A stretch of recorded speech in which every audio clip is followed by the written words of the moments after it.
been a long time coming, but tonight, because of what we did on this day, in this election, at this defining moment, change has come to America. After the first 100 days of the Obama presidency, many changes have occurred. How has change affected the unborn? For me, the goal right now should be, and this is where I think we can find common ground, how do we reduce the number of abortions? How do we reduce the number of abortions? After only 3 days in office, President Obama signed an order forcing taxpayers to pay for more abortions overseas. President Obama also approved tax funding for a United Nations program that underwrites forced abortion on young mothers in China. One thing that I'm absolutely convinced of is that there is a moral and ethical element to this issue. There is a moral and ethical element to this issue.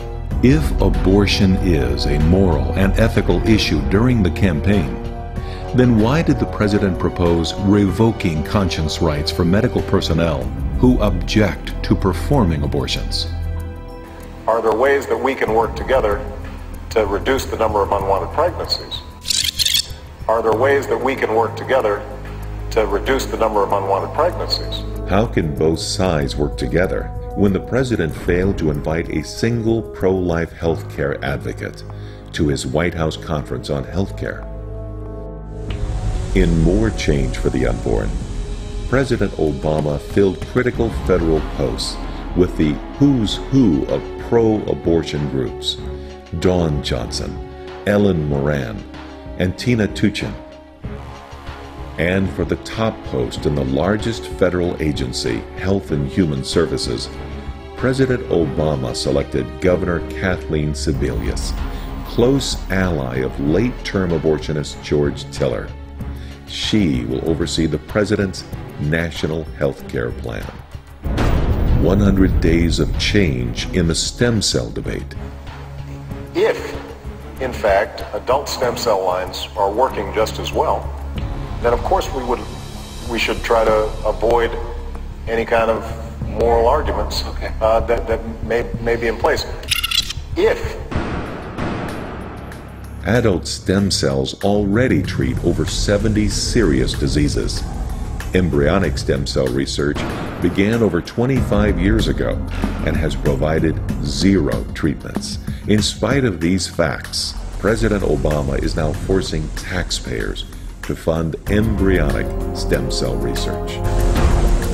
100 days of change in our justice system. Attorney David Ogden is well known for his defense of child pornography. He served as a hired attorney for Playboy, Penthouse, and the ACLU. He is the President's choice for Deputy Attorney General of the United States. Meet Judge David Hamilton, the President's first federal court nominee. He is well known for banning prayers in the Indiana legislature if they mentioned Jesus.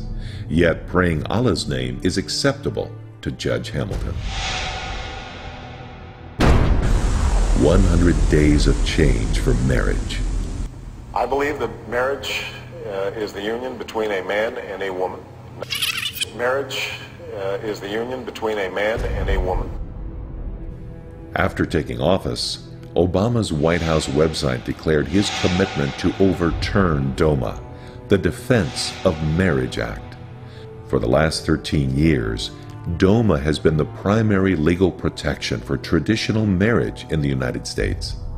In press interviews, President Obama welcomed the judicial activism of Iowa's Supreme Court when it legalized same-sex marriage. Yet so far, he has failed to comment on court rulings from New York, Maryland, and Washington State that upheld traditional marriage. 100 days of change in government spending. President Obama has proposed America's first $3.6 trillion budget. It doubles the national debt to be paid by our children and grandchildren. It exceeds the debt accumulated by the first 43 presidents combined. Yet despite this massive spending, the Obama budget cuts our Department of Defense budget to pre-World War II levels.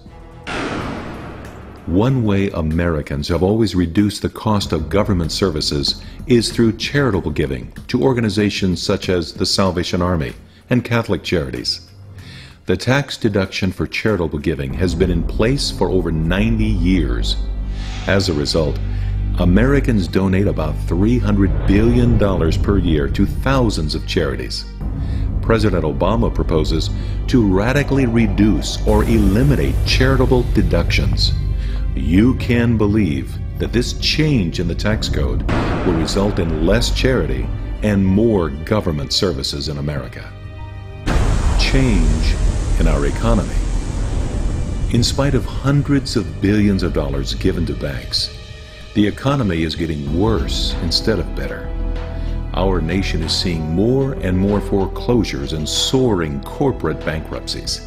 Unemployment is still growing and now stands at nearly 9%. Close to 1 million workers have been laid off since President Obama began stimulating the economy. Change has come to America. Change has come to America. Elected with a mandate to fix the economy, President Obama has instead pursued a radical social agenda that preys upon the most vulnerable members of our society, the millions of Americans that may never be born, because of President Obama's 100 Days of Change.